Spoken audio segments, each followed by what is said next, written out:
but they got more repetition. So through the public eye, they look like they're actually better than you in many different areas, but they had a head start. So you can't really confuse the two, right? Today, in this moment in time, I'm giving 100%. So essentially, I'm doing as best as I can. I left nothing on the table, and I am the best today, even though you might have gave me 50, right? Yeah, it's like that mindset. You got to play those mind tricks, with yourself to keep you moving forward. Yeah. So you were known for this, that elite mentality. You were also known for effort, right? You were known for, again, I mentioned earlier, defensive player of the year, right? You're always known for locking people down. What gave you that drive to choose defense and hustle over else?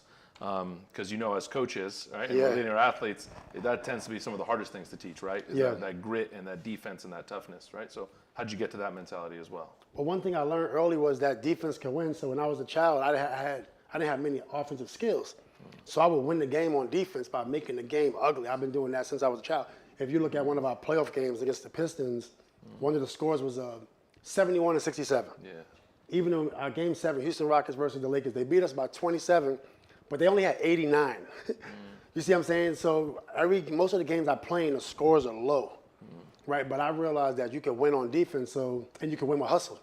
A lot of deflection. It's like the little things that people don't really see. So, when I got to the college, I was only averaging 14 points one year, 13 points actually, but I was still a high pick and still winning. And my whole thing was, when I get to the league, that I'm going to win the game, I'm going to win on defense. But in the league, they were paying people for offense. When I found that out, I said, okay, I got to get my average up. So then I went diligently worked on my offensive game. Then I went from averaging 11 to 18, then 20. But, I chose to make that switch. But ideally, I would just be a hustle player. That's what I like to do. Yeah. But because they wasn't paying hustle players, and I'm trying to tell these teams, I'm saying my defense is better than your player's offense. He only got 7 points tonight, or 9 points, and he's a Hall of Famer. Yeah. But they don't see it like that. They look at the stats. So, unfortunately, I couldn't have been a defender. I would have rather just been a defender, 4 points, 6 points, hustle. That's what I enjoy. Yeah. But you developed your game when you played for the Rockets. I remember in that playoff series, you averaged 25 points a game, right? In that series against the Lakers. Yep. Yeah. Absolutely. I've been a go-to guy on my. I guess for the first 6 years, I've been a go-to. Well, first 3 years, I was okay player. Then in between that time, I was, the ball went through me. Also, I was guarding the best player. Every single night. It was actually a really cool experience to have, to be blessed with the physical capabilities and also with the passion, and just to be in a situation where you got the best player and we got to go to you. That was very rare at that time. No, it's great. So that grit and competitiveness, right? We're talking about sport, but you've brought that now into the business world, right? You've brought that into yourself as the competitive advantages that you're talking about to get there. Talk to us about that transition from, because 2017, I believe, is when you retired, correct? Yeah. That's not that long ago, right? Not long ago. So in a short amount of time from retirement to now, you've really developed a portfolio that's pretty darn impressive, right? So maybe take us through how you've taken some of that grit as a basketball player into what you're doing now. Yeah, I started out like not knowing anything. I was saying earlier, when I retired, I was super depressed because I'm like, okay, I know I got passion, I got what it takes to just be successful, but I just don't believe in myself because I'm not playing basketball anymore. I've been working hard, 6-hour days in the summertime, and now that that's over, if I give 6 hours today, it means nothing. I was working out also when I retired a little bit, 3 hours, whatever, but for what? So I remember laying down one day just stressed, and I'm a thinker, so I was going through every scenario of my career in my head.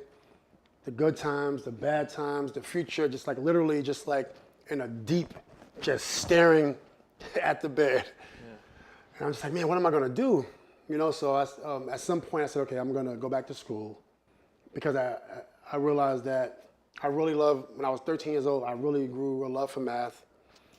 I tried to major in architecture. And I also had a job my rookie year. I got drafted, but I got a job at Circuit City. And people was like, I got a job because I needed money, but I'm saying, it's only it's 500 grand. It's $1 million, 999,000. I remember $1 off from $1 million. Yeah. And I was a rookie. I have a big family. It was only 500,000 after tax, and I said, I'm going to get a job. So, you know, some came out in the media, in the public, Metta, Ron Artest got a job. Yeah. I didn't see nothing wrong. I actually remember this. I I don't know if they know. job. Do y'all know what Circuit City is? Do you remember Circuit City? That didn't exist when you guys when they were young too much. Now but it's like probably Fry's or like Best Buy, something like that. Okay, so this is was like an electronic shop. You know what I mean? Like an electronic shop. It was a big deal. I remember the story. Yeah. I was like, you just get a job. You know, I think. But you know, what was the first part of the question? Yeah. So how did you transition this into the business world? Yeah. So as I retired, I said, okay, I just had to. I said I need to tap into something to keep me motivated. And then I remember calling UCLA. And I signed up for the extension classes, and I was trying to see what do I have the endurance for. So I did study for my Series 7, but in studying for my Series 7, one, it was super hard. And then two, I didn't necessarily want to be behind a desk. So I was afraid I was going to be stuck behind a desk because I knew once I put my mind into something, I'm not moving.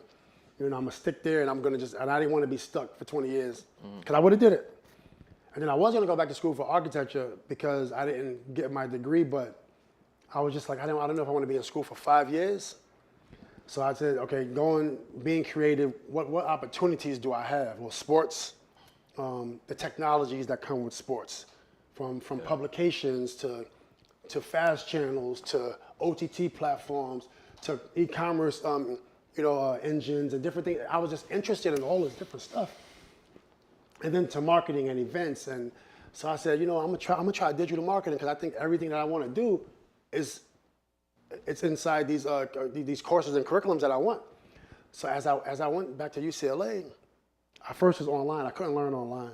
So I called UCLA and said, listen, I need to restart. I don't want to pay again. Can I just like go into the class? And they said, all right, cool.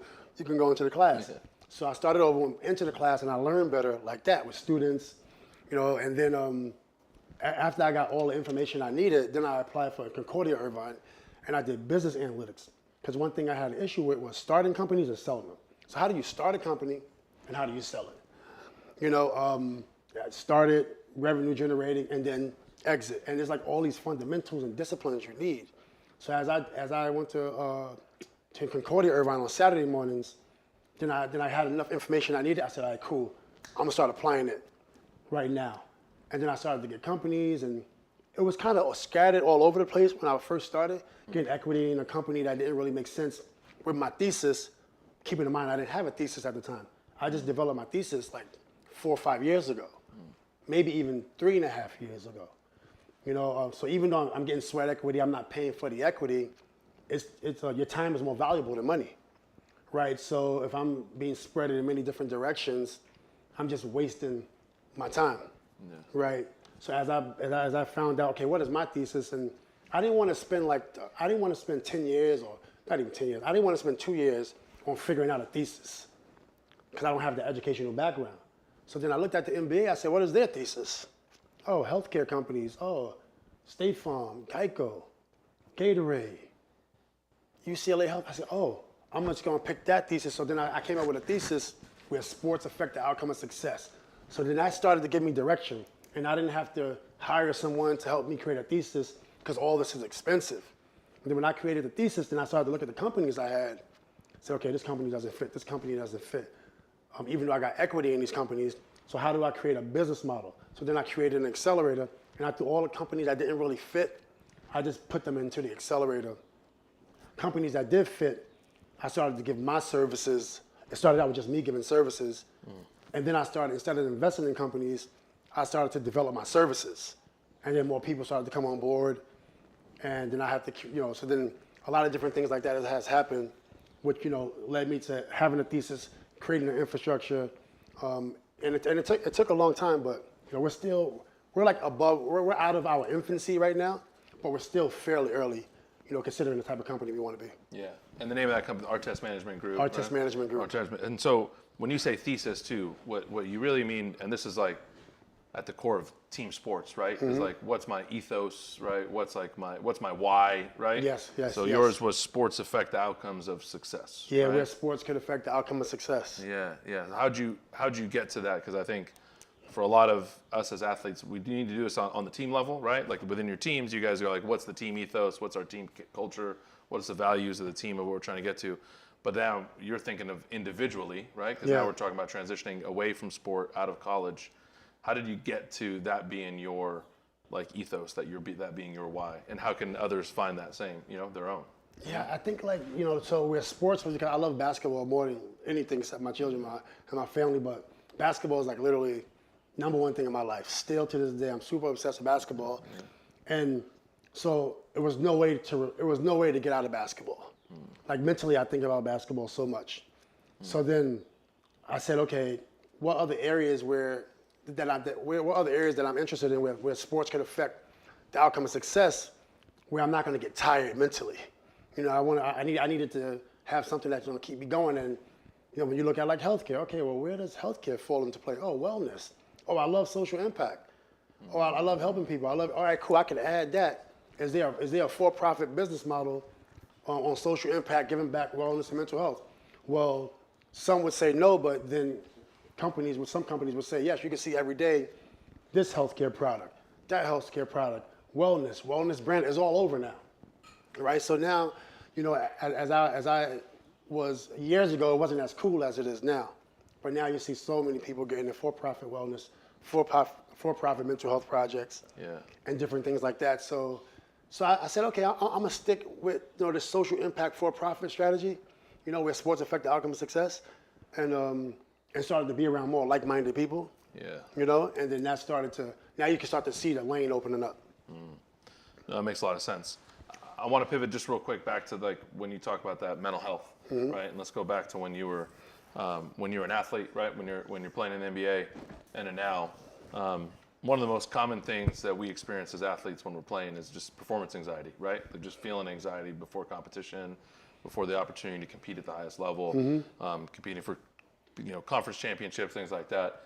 How did you deal with performance anxiety or just dealing with like competitive anxiety when you were an athlete? Yeah. That's a great question. I think obviously every athlete, emotional levels are different. I had an issue really with shot making. I had this ceiling. I used to have this ceiling of 14 points. When I got 14 points in any game, I just like went into another space, like almost afraid to be successful. And then I had to go to my therapist because I started to talk to her about different things that was going on in my life. And then those therapy sessions became sports therapy. I love sports therapy because we're athletes. Yeah. Right? We don't want to be talking about so many different other forms of therapy. We want to perform. So when I got past the other layers of therapy and it became sports therapy, I was able to talk about this. In this moment, I did not feel good. And then my therapist asked questions. Well, what were you going through at this point? What happened back when you was a child? Different things like that. As I was able to, kind of really, I would say, not just put a Band-Aid over a wound, but really heal it, whether it's trauma or a wound, no matter, it could be anything, right? And then I think that's where I really, really, really took off. My shots started to fall. I felt way more comfortable in the crunch time, where before I always was comfortable, but I wasn't calm. You know what I'm saying? And I think being able to identify my center, being able to understand that, in reality, it's not going to be perfect. You will be nervous sometimes. And then being able to tell the difference between being nervous, being fearful, and having butterflies. Some people relate butterflies with being nervous or I'm scared. No, it's a normal feeling. Yeah. So now you're able. Can you still perform through the butterflies? Yeah. Can you embrace it? Yeah. Right. And I think sometimes it's the energy of the game. The game is about to happen. Oh, I want to win this game. The pressures that's or the anxiety or the expectations or the outcome that you're trying to predict. And a lot of this stuff is out of your control. What's in your control is your center and right now, right? And then as I understood that, the ebb and flow of the game, it just became, I will miss a shot. At some point in time, there will be an air ball. At some point in time, somebody will score on me, and that's just the flow, right? And can you just go along with the flow? And I think your performance will be better if you just submit to the process, submit to the game, and not try to predict I'm gonna make a crossover move next. No, you don't really know if you're gonna cross over because it has not happened yet. Right? So just being more ready for those moments and being ready to adjust in those moments. And then when the outcome of the game, if win or loss, you're like, okay, what did I learn from today? And I'm going to go right back in the gym tomorrow and just get better versus saying, oh, my goodness, I can't believe I lost, and spending so much time on the failures and the losses. Yeah. We're going to have to clip that one for sure. That's a load of wisdom about performing at the highest level, right? Like normalizing the fact that there's a threshold of kind of anxiety I'm going to feel if I'm competing at the highest level and I care about it, right? Right? Like I care enough, there's going to be some negative emotions going to come if I want to compete at the high level and I care about it, right? Yeah, and sometimes it's okay, like you want to, like why was I not successful today? Right? Something happened and you lost a game or whatever the case may be. And sometimes you got to continue to search for those answers, just like you're doing in class if you have a test. You got to really do research. And I remember I was in a funk at some point in time, and I was just watching the games, and I went back to go watch a Laker-Celtic game. So I was on YouTube just searching for information, and then I didn't really want to watch the whole game, so I just fast-forwarded to the end, right? And then I saw the score. The score was only like 135 to 120, something like that. And I said, okay, if the score was 135 to 120, the Lakers win, but in the first quarter they were down. That means somebody was missing shots. Somebody was going through something. Somebody had some anxiety and depression. So how did they just let it flow? How did they get to the end result? And then I watched the whole game, knowing what the outcome was going to be. Oh wow, Magic Johnson missed a shot, or he got right back on defense. Larry Bird missed a shot. He got right back on defense. Oh, they missed the coverage. Oh, they had to call a timeout. They down 20. And then now I put myself into a game. I'm like, oh, I just missed a shot. Oh, we down 10. But this happened before. I remember this time. This happened before. Right? So now I'm not as worried. But how can you play those little mind games with yourself, to get you ready? Because when you're in the playoffs, you're talking about a 7-game series. You don't have time to be worried. You have a split second to worry about what happened, and you got to move on because let's say even if you're up 2-0, now somebody gets hurt on your team. Like and you're up, say you're up 20 points or 10 points in the fourth quarter, game 3. You got to put that team away because you just never know what's going to happen. You see it happening now in the playoffs. Yeah. People up 2-0, oh, somebody got hurt, oh, right? So from that perspective, how can you, just focus on the moment at each second and not necessarily focus on all the other anxieties, that come around, that come with the game. Yeah. So you say being present. You just said, right, being present and thinking about the moment. Like, what do you do to get yourself into that present moment, to get yourself into feeling like you're locked in, right? Yeah, I think I think the preparation. I asked Kobe this. I said, "How are you so confident?" He said, "Preparation." I texted him because I was trying to train my son. My son wasn't listening to me. My other son. So I was like, "How can I get my son some confidence?" I said, "Kobe, how did you become so confident?" He said, "Preparation." I said, "Yeah, that makes sense. You just work hard every day, right? But the preparation will give you that calmness that you need because you're ready for the moment. Let's say, okay, today I had a bad game yesterday. I meditated. I feel great. But you didn't put in enough time in the summertime. So no matter how great you feel, you might not be successful. And now it's going to start to play mind tricks with you. Or you might have missed a shot. You didn't miss the shot because you wasn't calm. You missed the shot because you didn't prepare in the summertime. You see what I'm saying? Yeah. You got to bring those two worlds together. Preparation and that center of self, right? You want those to be ready when the time, whether it's called a March Madness or whatever the case may be. Yeah. You want those to actually meet up perfect timing. Yeah. You've actually mentioned two things that I think are relatively taboo in the sports world for guys like us, especially in our time or in your time as younger athletes, and we're debunking some of these myths now. But you mentioned meditation, that you've meditated before.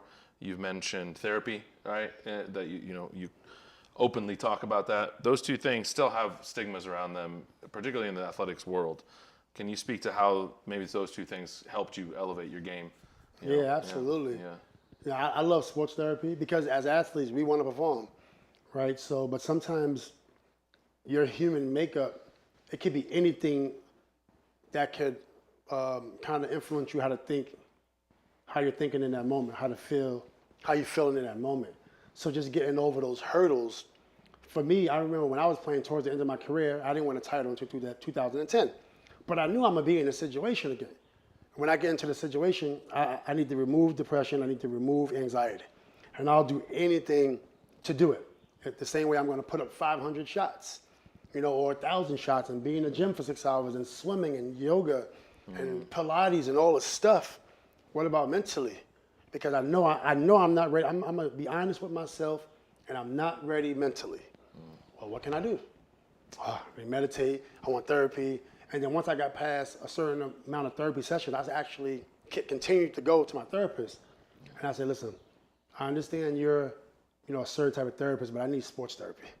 I need to perform, right?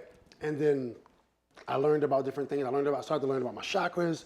I started to learn how to breathe. I started to learn that tension was in your lymphatic system. Yeah, lymph nodes. Yep. I forget how I didn't pronounce that word right, but your lymph nodes, and you have some here, you have some in your shoulders, you have some in your hips. Then and then she taught me. She said, sometimes by default, you just all cringed up. Naturally, humans, they cringe up. And you could be like this all day, holding in stress. Yeah. Tense for no reason. I was like, oh, wow.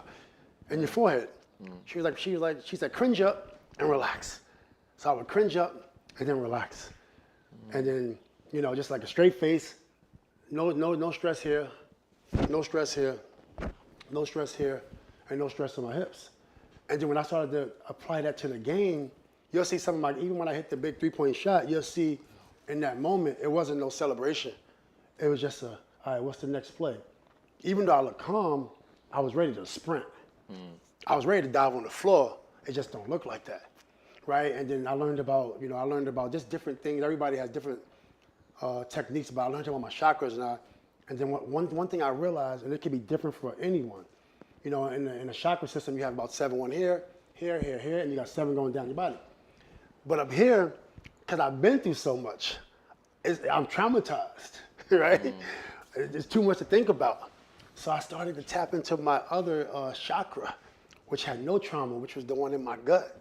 So essentially, when I learned how to connect my chakra in my gut to my actual mind and my game, I was playing free. I had no worries. It was it took me a long time to get there, but it was just those type of, kind of experimenting with what your therapist is teaching you and putting it all together. Yeah. Okay, make sure you breathe 5 seconds in, 5 seconds out. Make sure you always relax. And in the game, you don't really have time to meditate during the game. You can't meditate in the fourth quarter, while the game is going on. Right. So how do you do that in real-time meditation? And those were things we were working on. So, it's just when you're doing, I think sports therapy, I just think it's really, really useful if you need it. Like, not everybody needs it. Some people say, I'm good today.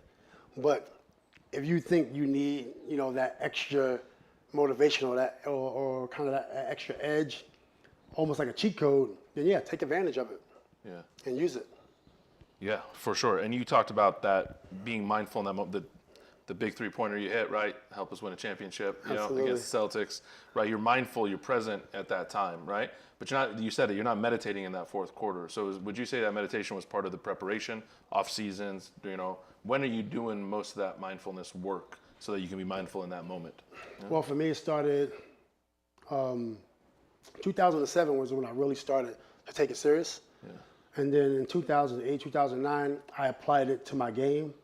I had my best personal playoff series that I've had individually, like just being right mentally, physically, my game, everything. Carried it over. And what was the beginning of the question? Yeah, you were mindful in that moment. You said about that 3-pointer, right? Oh yeah. So when were you doing that work to be mindful in that moment? When were you doing the other mindfulness? Yeah, one of the interesting things I learned was so how to breathe. If I'm breathing 5 seconds in and 5 seconds out, right? That's 5 seconds. Well, that's 10 seconds on 24 seconds on the shot clock. So one of the things that my therapist taught me was you can still be super physical and breathe in 5 seconds and breathe it out. I'm like, that's impossible. What about if I have to deny? What about if I have to go crossover? She said, no, you can actually still control your breath while you're moving, and that was my form of meditation. So I was always able to, for me, I was able to focus on my breath and not focus on all the distractions. Just focus on my breath, the rim, and what I got to do. And that really, if I didn't really have that tool, I don't know what other tool I would have been able to use to block out the noise, media, players, and then you're not touching the ball. You're playing with Kobe Bryant. Right. So you just got to be ready. You can't be like, oh, I didn't touch the ball the last 15 times down. Right. Oh, now I got the ball. Oh, I'm not even ready to shoot because I'm cold. I didn't even get up a shot. That has to be thrown out the window. Sometimes you're going to go 1 for 10 and you're not in rhythm and you got to eat that, right? So then it's the same thing. Stay in the moment. We got a game. We got another shot. Freaking game. We got another possession. Yeah. Right? Yeah. Oh, I'm 1 for 10. All right. Well, crowd's born. All right. I move on to the next one. Oh, big game. Oh, great. They forgot about the last game. Yeah. Even when you look at that series, people remember that shot, but they don't remember how I had a lot of bad games. People, so it's all about just staying the course, and if you bet on yourself, bet on your own strength, your own mental health, bet on your own calmness and the ability to be persistent and resilient, then at some point that's going to win. Yeah, staying present, staying ready. You used a word earlier today, fearless, right? You talked about being fearless, not being afraid, right? In those moments, how'd you cultivate that type of confidence and the ability to be fearless in these situations, and even in entrepreneurship too, right? Even now absolutely. in business, Yeah, I think as a kid, I remember, like I said, I remember when I would lose games, and I really hated losing, and I was a sore loser.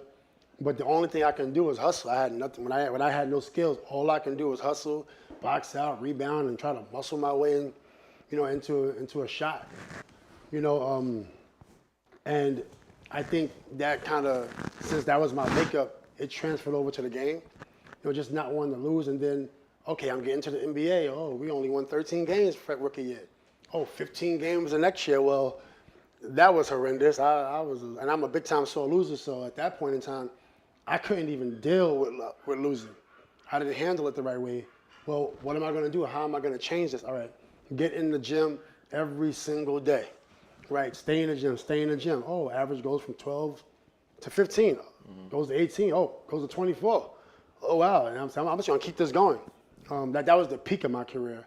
I averaged 24 at one point in time. Then it was 20, 18, 20. But it was still like, oh, wow, I actually, I felt like that's incredible. Averaging 18 points in the league for me, it might be like how LeBron may average 40. I feel good about that. Yeah. You know what I'm saying? It was like, wow, I actually played pretty solid when I didn't know if I ever would be a good offensive player. Yeah. And you take that same passion and you apply it to anything else. Yeah. When I was talking to myself about, okay, I want to get into business, but I know nothing. It's the same thing when I didn't have a left hand. I know nothing. I remember I was at my desk. I would wake up from my bed and go right to my desk. And I remember saying, okay, I'm tired.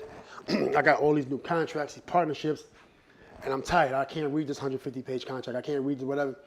But I'm saying, what did I do in basketball, that pushed me over the top? I can't just start sprinting right now in my room. That's not going to work. I can't just lift weights or just dunk. I can't dunk nothing right now. It's just paper. And I remember saying, okay, just grind it out. So I started to just tap into what made me tough, and what made me tough was just not cheating. So what does this word mean? Thereof, herefore. Look it up. At one point in time, I would look up word by word and just stay up until I learned how to do contracts myself, until I learned, how to read code myself. I remember staying up 18-hour days reading the code in my app and writing it all out. And it was unfortunate because it was taken away from my other business, but I have one iron line goal. And I know what that goal is. All right, for the next 4 months, I told my team, Michael was probably a part, he's here too. I told my team, I said, yo, I'm gonna be out of commission for 3 months. I said, don't call me. I gotta learn, because I had an issue with one of my devs. So I had to actually get us out the situation, and I've never done this before. So I had to actually learn how to read code, write it out, and get to be a bridge to the next dev. Now I got my own dev shop. I'm never going to do that again.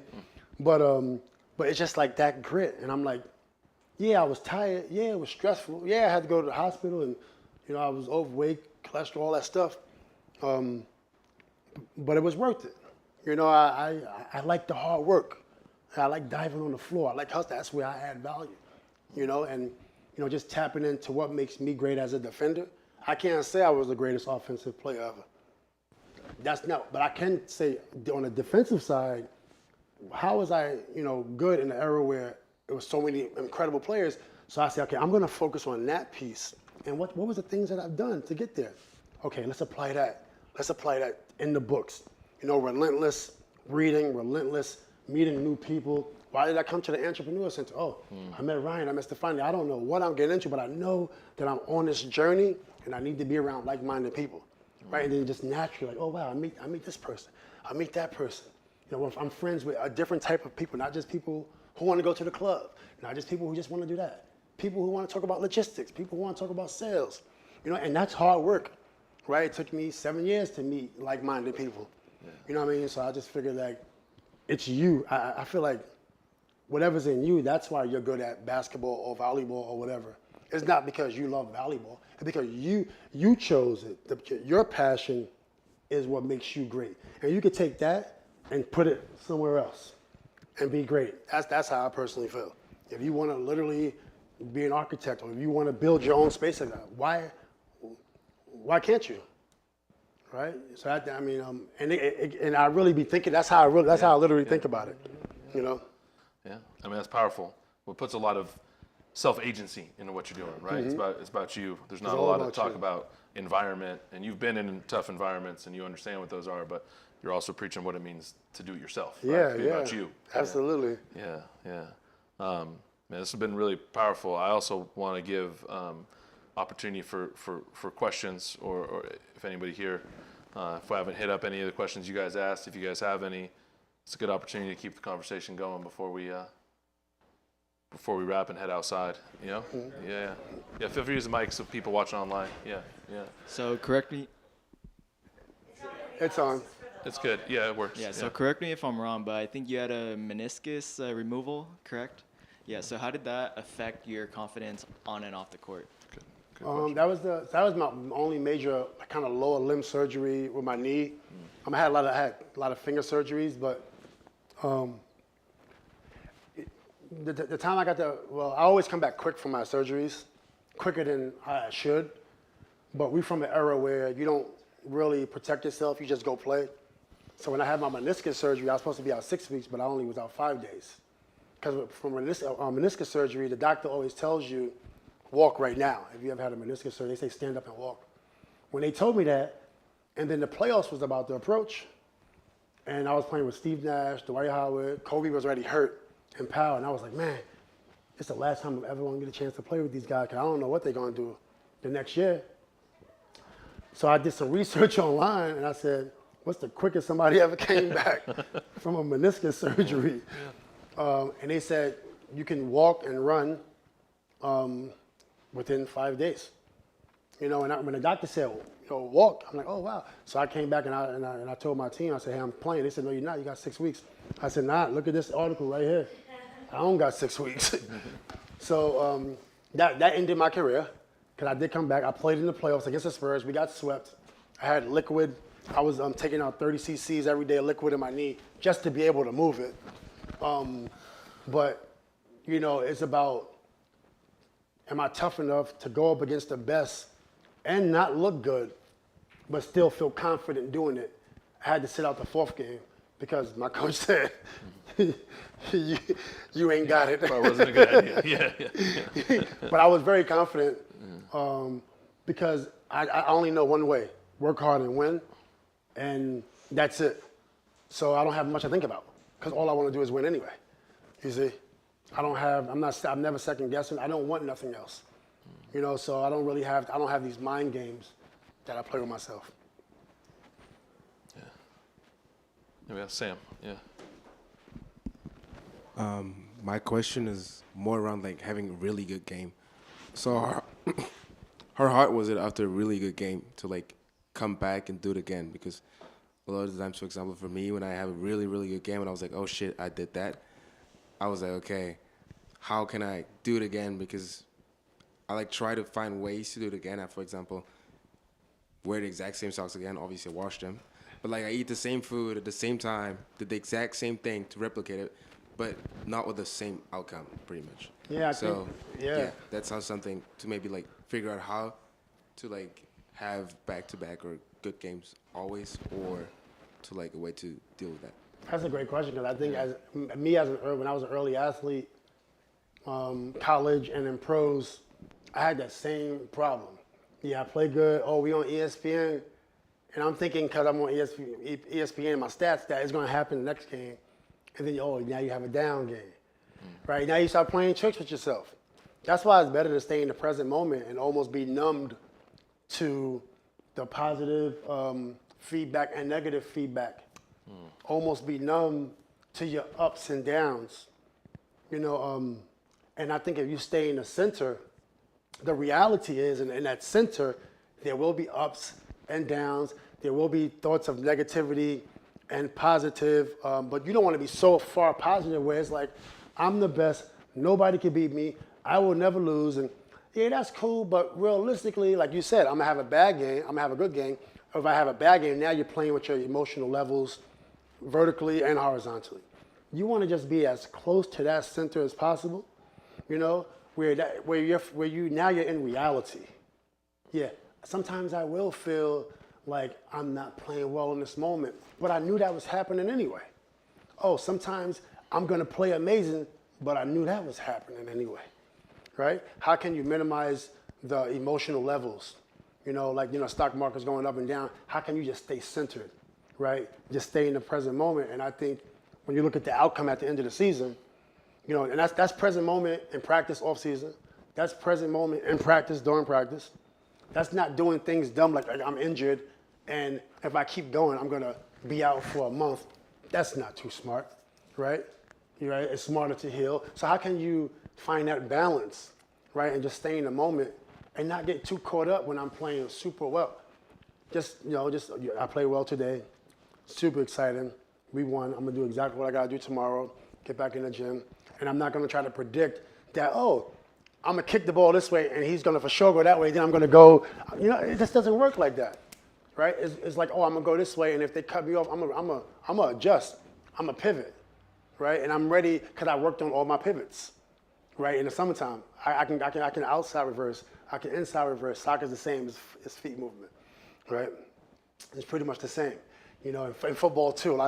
So how much did you prepare yourself for anything that's coming, your way? And then I think you let that just guide you, versus thinking about, I had a big game today, I'm for sure gonna play well tomorrow. Well, did you go through all the scenarios yet? So just like stay in the moment, I think you'll be fine,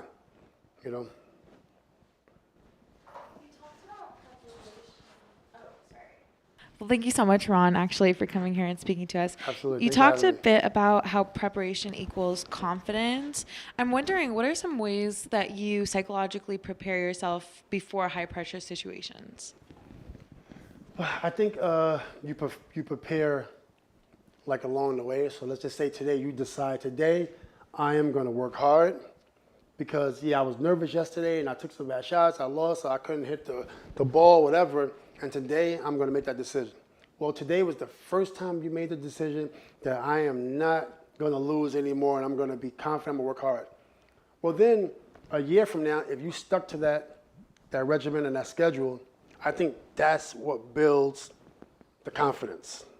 That's the preparation. It's not like, all of a sudden I'm going to change my ways. Well, that's day one, and you're not going to just be successful in day one. It takes 10 years to do a film. It takes 6 months for SEO to kick in. Everything takes time, right? So now you got to make that. I think you got to make the decision today, or maybe you made it last year, and I think that's where the confidence comes from, right? And it's okay. Maybe you're not there now, but I think you make that. You decide today. Yes, I am not going to take any shortcuts, and then you look at where you're going to be at next year. And I always tell people, whatever you do today is going to affect you 365 days from now. So if you work hard today, 365 days from now, you're going to be happy. Oh, but if tomorrow you decide to take a shortcut, well then 366 days from today or tomorrow, whatever, that's going to be who you are.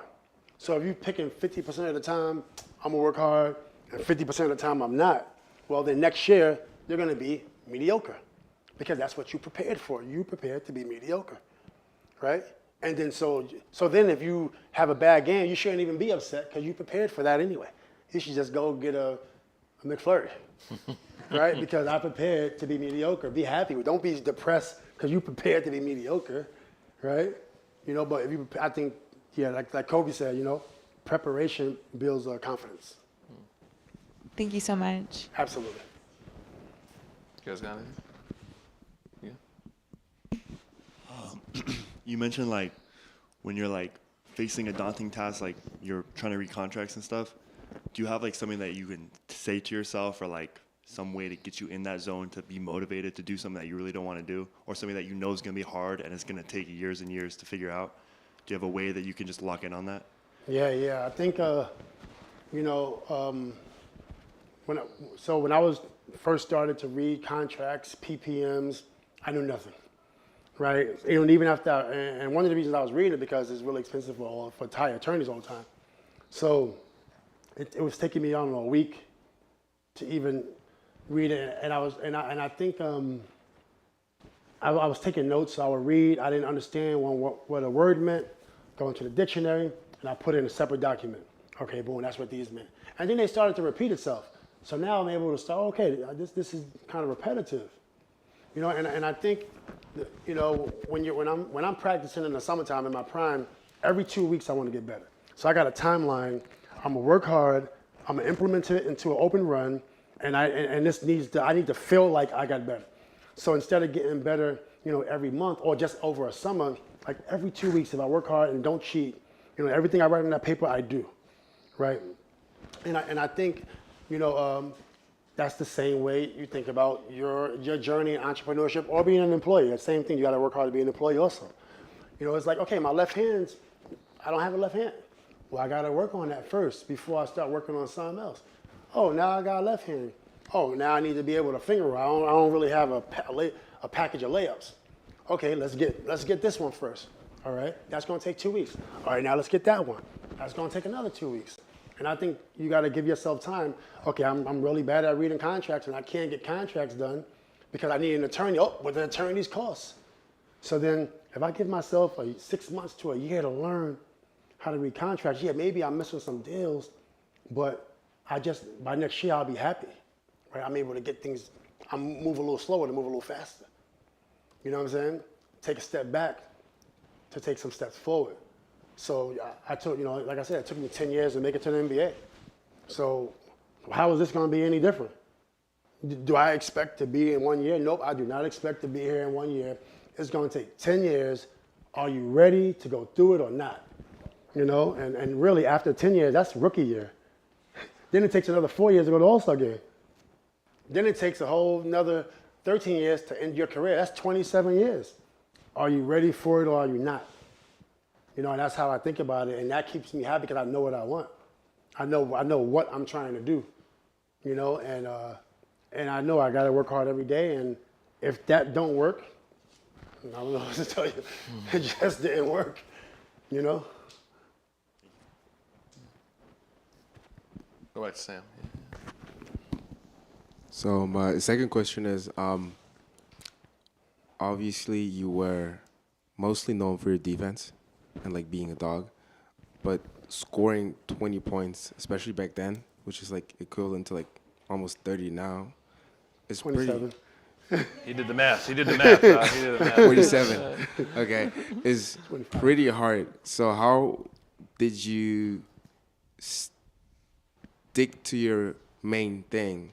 Because, for example, I found it hard to, like, I know my strength, I know my biggest strength, but I try to do other things, and that takes a little bit off my strength. So how did you do it to really sometimes you can build. Sorry, what's your? Yeah, to just really stay on your strength no matter what. That if you know, just no matter what. Okay, I just scored 20 points, but the next play defensively I have to lock in at 100%. Well, I think like that's a great question. So one of the things I started to do was because I wanted to be all around. Well, and being all around, you're spreading yourself thin. And people always say, don't spread yourself thin, right? So, but if you could build efficiencies in your workout, you could actually put in call it an hour on your offense, get some sleep, rest, cut out alcohol. Oh, I'm healing faster. I just took a nap. Oh, my body is recovering faster naturally. Oh, now I can go swim.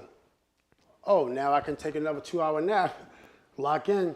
Oh, then I'm gonna come back out and get some extra shots up. Oh, wow, well, yoga's not gonna really hurt me. Oh, let's do some yoga. I just added another hour to my workout, right? So it's like, how can you find the common denominators, right? The common denominator on offense and defense, if I sit low, right? So if I'm sitting low, I gotta guard you like this anyway. Oh, so if I'm practicing and I'm not standing up and I'm practicing low, for 45 minutes, I just got a defensive workout in. Now, when I'm coming to play against somebody next year, I'm picking you up full court. Because all summer, every drill, I'm getting my cardio in because I'm doing all my drills full court. I'm not doing nothing half court. If I'm gonna make 100 jumpers, I'm making one on this side and one on the other side. I'm not standing, that's my spot shooting. Oh, so now my endurance is high. I'm running low. I'm not running straight up, right? So if I get a bucket, and if I got to pick you up, I'm not tired. My legs is not tired because I prepared in the summertime. So I think if you can find those little common denominators, then you can apply it to your offense and defense. I don't know how that applies to track, but soccer, it could definitely apply because you got to guard, right? So what type of drills can you do to make you a complete player faster? And I think that now you become a really complete player. And then other than that, now it's just your fundamentals. Same fundamentals that apply on offense, what applies on defense? Pivot. Oh, you went by me this way. Oh, I'll just pivot, cut you off. Now the offensive player got to go the other way. They got to use all their energy to go back the other way. Well, if they get tired and I'm not, what happens in the fourth quarter? My endurance alone is going to win, and just things like that. So that's kind of how I would think about my drills. So before I go into the summertime in practice, I'm actually thinking about what drill am I going to do today, and how am I going to do it, and I think that really gave me the edge because I couldn't jump. I'm 265 playing a small forward. Outside LeBron, I'm the heaviest. I can't really stay in front of a 220 pounder, but my endurance could outlast them. You know what I mean? That's how I would get the edge on little guards because they just couldn't out pump my lung. My lungs just keep going. Yeah. Don't get tired. So yeah, just finding those common denominators, I think it'll help you. Hey, I know we got to prepare for the next panel and, get ourselves going, but you want to ask one question? Yeah. So I think everyone fails, right? And everyone has a way to deal with failure, right? And everyone manages through it in their own way. I want to know your way, and I also want to know, when you're in a stressful situation as it is, when you're trying to succeed, and then you fail then, so the situation becomes even more stressful than it was previously. Then when you fail, how do you pick yourself back up and then, either catch up to where you were at or even succeed even bigger than where you fell off from? That's a great question. And I think so if you look at some games, there was a game where I played against the Knicks. We just lost a game, regular season, and I take the camera and the monitor, I just throw it on the floor. Just because we lost. And I've done that so many times in my career, right? So losing that one game that really meant nothing meant everything to me. Well, what happens when you act like that? Your emotional levels are just out of control. Now you got to explain yourself to your teammates. Sorry for acting out, right? And then you got to get back in the rhythm. That's going to take a little bit of time. I think the reality is you're going to have ups, you're going to have downs. And if you are the one competing, right, it is not nothing else. It's not no other personalities but you. What you're going to do is you're going to work hard in practice. You're going to try to win. A result is going to be an outcome, whatever that is, and you're going to accept it and move on. If it's a loss, you got to look at what did you do and to contribute to that loss, or what can you do to contribute to a win. You go to practice the next day, or you have a back-to-back game, and now you're staying centered, right? I got this thing I do with I coach. I'm a volunteer coach at Cal State LA. I coach girls basketball, and there's a thing where I put a circle and a line straight up and a line straight down. Positive up here, positive on the right side, negative below, negative on the left side. It's how negative are you towards your players and yourself? Kind of the vertical at the bottom. How much energy do you have? I mean, how positive are you? And on this side, how confident are you? And then, do you lack confidence? And when they're honest with themselves, they're kind of all over the chart. But if you can get back into the center, the reality is you will have times where you're not confident, but you're not going far off. There will be times where I'm not confident. There will be times where I feel kind of down. There will be times where I'm confident, and times where I'm happy. And that's your reality, because we're human. We're not cyborgs. We're not machines. We have feelings. We're human. If you can embrace it and accept it, I think that's going to take you on to the next day. It's going to also carry you through your butterflies, right? Sometimes the butterflies, or as athletes, we mistake that for being nervous or being scared. That's not the case. It's a butterfly. It means like you're alive, right? It means like you're ready for this moment, and you're here, you're present. If you don't have butterflies, something's wrong. Yeah. Right? Yeah. If you don't have butterflies and you're ready to go, something is wrong, right? Thank you. Absolutely. Hey, thanks for joining us. Thanks for having me. Really Thank appreciate you. it, man. That was really powerful, bro. Thank you. I appreciate it. Thanks for having me. Good luck to everybody. Yeah, thanks, man. Let's do it. Absolutely. If you guys want to stay, there'll be another panel for mental health and entrepreneurship. Yeah. Some of the companies you invest in will also be on that panel. Surprise, there'll be dominoes around 5:30. So stay long enough, you guys can get free food. Yeah. That's why I wanted to give it a little chance to transition. Oh yeah. Absolutely.